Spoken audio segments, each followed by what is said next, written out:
Ons sê ook baie welkom vir ons vriende, ons broers en susters, wat nou na die opname van hierdie erediens kyk. En as julle nou wonder waar hierdie hare vandaan kom, dit het te doen met 'n baie suksesvolle kermis, wat ons deur die Here se genade vroeër van die jaar gehad het, en 'n belofte wat ek gemaak het rondom die kermis. Ons gaan vanoggend in die erediens veral stil staan op verskillende maniere by een woord. Die woordjie genade. Nou die woordjie genade het Annetjie ook vir ons uitgebeeld hiervoor in die Latynse vorm daarvan.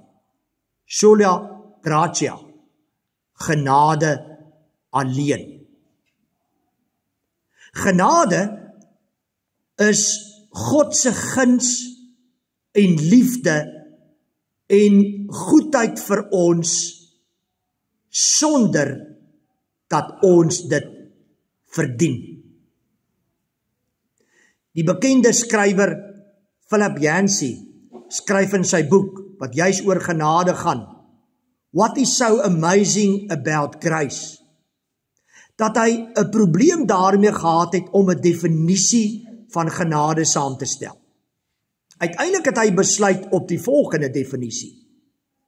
Grace means that there is nothing we can do to make God love us more. And grace means there is nothing we can do to make God love us less. In Psalm 51, waarmee ons ook nou die diens gaan begin, is die woordjie genade baie belangrik. Dis 'n uitroep van Dawid om God se genade. Hy sê daar, wees my genadig, o God, in u troue liefde. Wis my oortredings uit in u groot barmhartigheid. Was my skoon van my skuld, reinig my van my sonde. Ja, my oortredings ken ek en van my sonde bly ek altyd bewus. Teen u alleen het ek gesondig. Ek het gedoen wat verkeerd is in u oë. U uitspraak is dus reg en u oordeel regverdig. Ek was al skuldig toe ek gebore is, met sonde belaai toe my moeder swanger geword het. Maar u verwag opregtheid diep in 'n mens se hart. Laat ek u dan diep in my binneste weet hoe u wil dat ek moet lewe. Neem tog my sonde weg dat ek rein kan wees, was my dat ek witter as sneeu kan wees. Laat my weer blydskap en vrede belewe. Dawid se smeekgebed om God se genade. Amen. Die woordjie genade kom ook in die seëngroet voor, waarmee die Here ons in elke erediens groet en vir ons welkom heet in sy erediens, in sy teenwoordigheid. En daarom groet die Here elkeen van julle en hy beloof vir julle sy genade en sy barmhartigheid en sy vrede. Kom ons loof die Here. En ons doen dit in die woorde van Vlamlied 112. Ek roem u naam. Daar's 2 verse. Ons gaan al 2 die verse van hierdie pragtige lied saam sing.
aan u groot ontferming, genade vir 'n sterfling, maar is geen einde aan u liefde nie.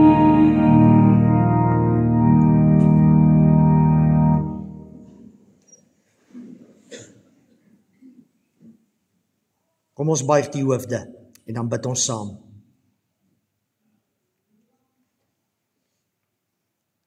Hemelvader, ons wil uit ons harte, omdat ons dit vanoggend bedoel, u naam roem, u naam eer, u naam prys. Want dit is waar, daar is geen einde aan u liefde nie. Daar is geen einde aan u trou nie. Al gaan dit hoe moeilik. Here, omdat hierdie lied ons herinner aan u liefde en u trou, ja aan u genade. Daarom wil ons in die besonder vanoggend bid vir almal wat siek is. Vir almal wat in die hospitaal is, ook op hierdie oomblik, dat hulle u teenwoordigheid daar sal beleef. Ons bid ook, Hemelvader, vir almal wat besig is met eksamen, wie se eksamens nou begin, Here, dat u ook vir hulle die deursettingsvermoë sal gee, die krag sal gee, die liefde sal gee, om ook hulle kinders te ondersteun in hierdie tyd. Dit is ook deel van u genade. En nou gaan ons op 'n besondere manier, ook vanoggend in hierdie erediens, u genade verder ervaar, wanneer u met ons gaan praat deur u woord. Spreek, Heer, u dienaars en u dienaresse luister. In Jesus se naam, amen. Ons het 2 Sondae gelede, as julle reg onthou, saam gelees en saam gedink uit Lukas 18 vers 1 tot 8. En daar het ons gehoor dat ons in geloof moet aanhou bid, al kom daar nie altyd 'n antwoord nie. Maar nou weet ons elkeen, as ons eerlik wil wees, dat dit nie altyd so maklik is nie. Het julle ook al gesukkel om te bid? Bloot net om jou oë toe te maak en te begin praat met die Here, is nie altyd so maklik nie. Jy wil graag bid, maar jy kry nie die woorde uit nie. Jou moeilike omstandighede is net te erg. Jou sonde is vir jou net te groot. Jy weet, dit is juist nou dat jy moet bid, maar jy kry dit eenvoudig nie reg nie. Jy kry nie 'n woord uit nie. Kinders, Boelie Beef, ja, dis die ou se naam. Boelie Beef het ook so gesukkel om te bid. Kom ons kyk hierna. Ze vertelt me van jullie gebed, dat jij zegt voor mij, ik moet meer bij jou komen. Wat gaan jij nou met als jij? Oh, nee, ik weet het niet vandaag, ik weet het ook niet. Hoe kan dat? Nee, maar, hoe kom ik zeg jou over met de gezegd? Wat? Ik zeg in de Bijbelkuur, op de kerkers, ik zeg aan de verbouwtjes. Ja? Ja, en ik zeg aan jullie dat ik het huis was.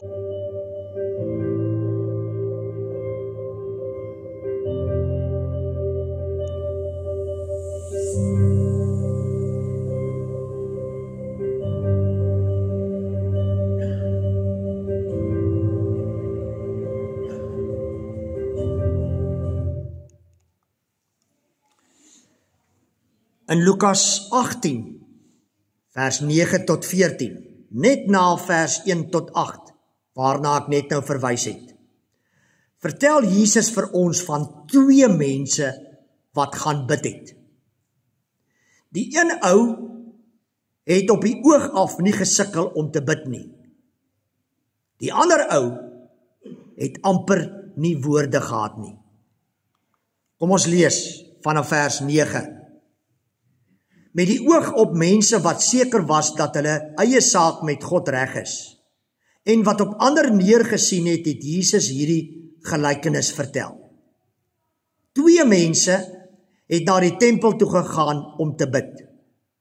Die een was 'n fariseer en die ander een 'n tollenaar. Die fariseer het gaan staan en by homself so gebid: O God, ek dank U dat ek nie soos ander mense is nie. Diewe, bedrieërs, egbreekers en ook nie soos hierdie tollenaar nie. Ek vas 2 keer in die week en ek gee 10de van my hele inkomste. Maar die tollenaar het daar ver bly staan en wou selfs nie na die hemel opkyk nie. Hy het bedroef op sy bors geslaan en gesê: O God, wees my sondaar genadig. Ek sê vir julle, hierdie man en nie die ander een nie, het huis toe gegaan as iemand wie se saak met God reg is. Elkeen wat hoogmoedig is, sal verneder word, en hy wat nederig is, sal verhoog word. Tot sover ons skriflesing. Die eerste persoon wat gaan bid het in die tempel, dit is nou die kerk van daardie tyd, was 'n fariseer. Die fariseërs was die mees invloedryke groep mense in die samelewing van daardie tyd.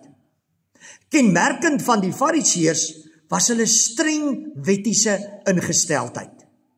Hulle was gesteld op die nakoming van elke faset van die wet van Moses en het sommer 'n klomp wette net vir die lekkerte daarvan ook bygevoeg. Daar is ook na hulle verwys as regsgeleerdes, omdat hulle die wet so goed geken het. Maar dit alles het hulle self geregverdig, hoogmoedig en skynheilig gemaak. Want hulle het gedink hulle is perfek en veel beter as ander mense. Tog het die mense na hulle geluister, na hulle opgesien en respek vir hulle gehad. Dit is totdat Jesus sy verskyning op die toneel gemaak het. Tussen die waarheid wat Jesus verkondig en dit wat die fariseërs verkondig het, het spanning en stryd ontstaan. Mense het na Jesus begin luister en hom begin volg. En natuurlik was dit 'n groot krisis vir die fariseërs. Want Jesus het deur hulle selfregverdiging, skynheiligheid, formalisme, veroordeling en neersien op ander gesien en hy het dit ook vir hulle reguit gesê. Dit het uiteindelik daartoe bygedra dat hulle hom ter dood veroordeel het. Die fariseer staan regop en trots, heel waarskynlik voor in die tempel waar almal hom kon sien. Hy bid hardop by homself, maar ook hard genoeg vir almal om te hoor. En hy sê: O God, ek dank U dat ek nie soos ander mense is nie, diewe, bedrieërs, egbreekers en ook nie soos hierdie tollenaars nie. Kom julle agter, hy bid eintlik nie tot die Here nie, maar tot homself. Hy praat nie met die Here nie, hy's besig om met homself te praat. In sy gebed bely hy nie sy sondes nie, want hy reken hy het geen sonde nie. Hy bid ook nie om vergifnis nie, Nee, hy vergelyk homself eerder met die tollenaar en al die ander sondaars daar buite, wat in sy oë korrup en gehaat en sleg is.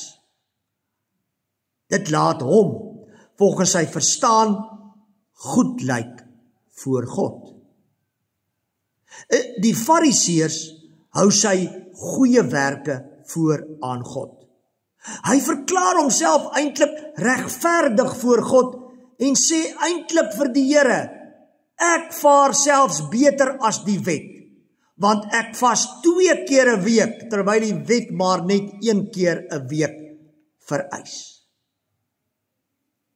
Die fout wat hy maak, is om homself te vergelyk met die ander mense in die samelewing, terwyl hy homself eintlik moes vergelyk met God.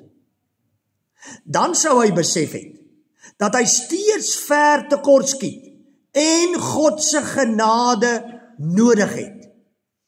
Hy het volgens homself nie regtig vir God en sy genade nodig nie. Daarom het hy nie opreg behoefte gehad om God se genade te soek nie. Hy was in sy eie oë reeds deur sy eie onkreukbare optrede geregverdig. In terme van sy uitlig en toepassing van die wet, doen hy mos alles reg.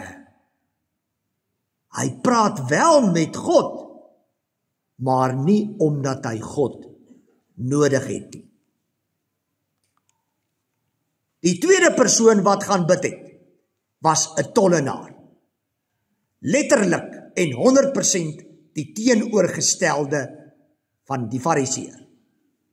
Die tollenaars was van die mees veragte en gehate lede van die Joodse samelewing, as gevolg van hulle reputasie vir geldverduistering en hulle samewerking met die Romeinse onderdrukkers.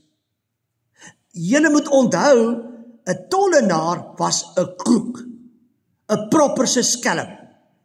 Hy was 'n Jood wat vir die Romeinse regering gewerk het. Hy het 'n franchise gehad, in 'n area waar hy gemagtig was om belasting in te samel. Hy is deur die Romeine vertel wat hy hulle skuld, en enige iets bo die bedrag was syne. En daardie syfer het hulle gereeld buitensporig gelig. Indien 'n tollenaar in 'n huis ingegaan het, het alles wat in daardie huis was, dadelik onrein geword. Die teenwoordigheid van 'n tollenaar in die tempel, die huis van God, was heeltemal ondenkbaar. Maar ons lees in vers 13. Maar die tollenaar het daar ver bly staan en wou selfs nie na die hemel opkyk nie. Hy het bedroef op sy bors geslaan en gesê, O God, wees my sondaar genadig. Die tollenaar staan ver weg, agter in die tempel. Hy voel nie waardig om tussen die ander tempelgangers te staan nie. Hy het niks om op trots te wees wat hy vir God wou aanbied nie. Hy wou nie na die hemel opkyk nie, want hy was te skaam voor God oor sy dade. Hy het op sy bors geslaan, 'n handeling wat mense in daardie tyd uitgevoer het om te wys dat hulle treur. Hy het getreur oor sy sonde. Die tollenaar se diepste nood was om by die Here uit te kom. Hy het 'n diep verlange gehad om deur God aanvaar te word, maar hy het besef sy lewe, sy optrede as tollenaar staan tussen hom en God.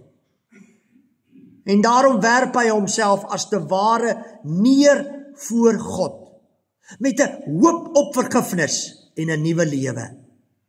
En al wat hy kan uitkry is, O God, wees my sondaar genadig. Hy vra niks meer nie. En wat is die uitkoms van hierdie twee manne se gebede? Jesus sluit die gelykenis af met hierdie woorde: Ek sê vir julle, hierdie man, dis nou die tollenaar, en nie die ander een nie, het huis toe gegaan as iemand wie se saak met God reg is. Elkeen wat hoogmoedig is, sal verneder word, en hy wat nederig is, sal verhoog word. Die Fariseër het met niks van die tempel af teruggekeer huis toe nie. Sy selfgemaakte goeie hoedanighede ten spyt. Die tollenaar word deur God onskuldig verklaar en sy sonde vergewe. Hy het verantwoordelikheid geneem vir sy sonde toestand en hy ontvang God se genade deur Jesus Christus. Sy straf word oorgedra na Jesus, wat ook sy sonde gedra het. Interessant, né? Jesus sê nie vir ons dat die tollenaar aanbied om die geld wat hy gesteel het terug te betaal nie. Jesus sê ook nie dat die tollenaar sy weë gaan verander en skielik eerbaar word nie. Dalk het hy, maar dit was nie vir Jesus belangrik om dit in hierdie gelykenis te vertel nie.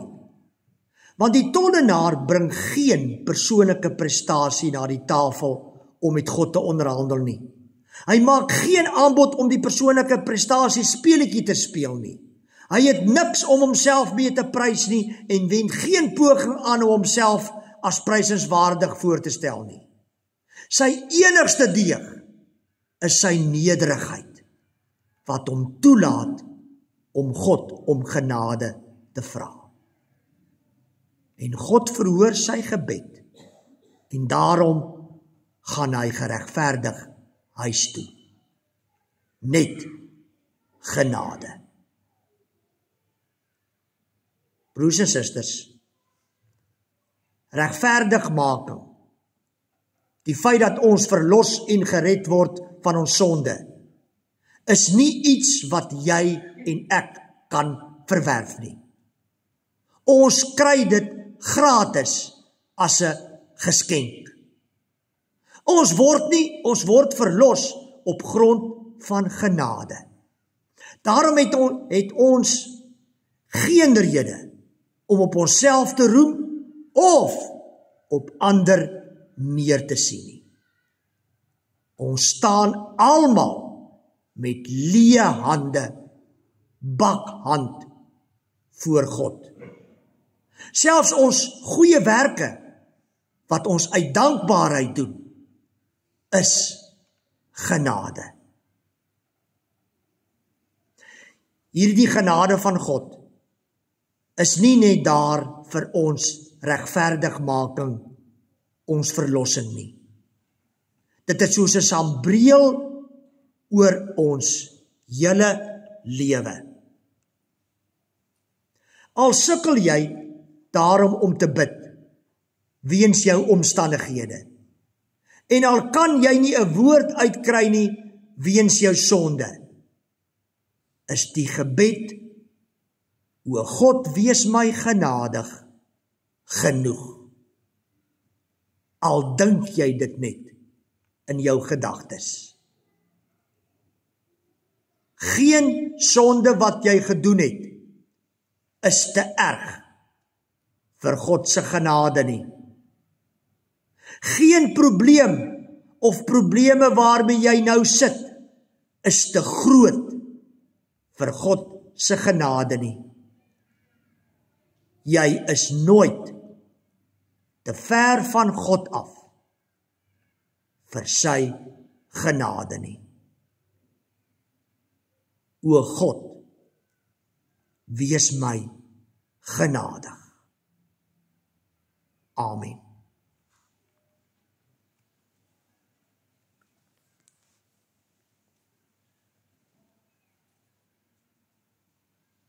Hemelvader, U ken ons elkeen se omstandighede wat nou in hierdie kerkgebou sit en na hierdie opname kyk.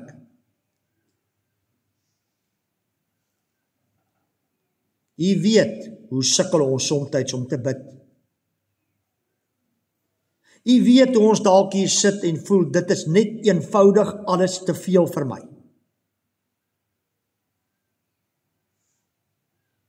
Daarom wil ek saam met my medebroers en susters net vanoggend bid.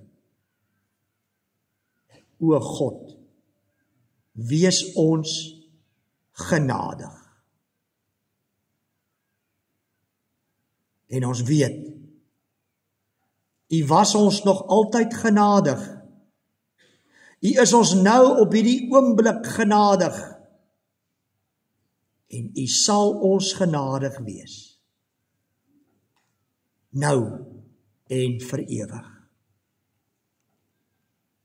U genade, al beteken dit nie dat U by ons en in ons is vir ons genoeg. In Jesus se naam. Amen. Terwyl ons bly sit, gaan ons lied 510, Genade onbeskryflik groot saam sing, as deel van ons gebed.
Kom ons dien die Here met ons liefdegawes.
Hierdie genade van God, wat jou tot hiertoe gedra het, en ook jou vergifnis en verlossing moontlik gemaak het, sal nou en vir altyd by jou wees en bly.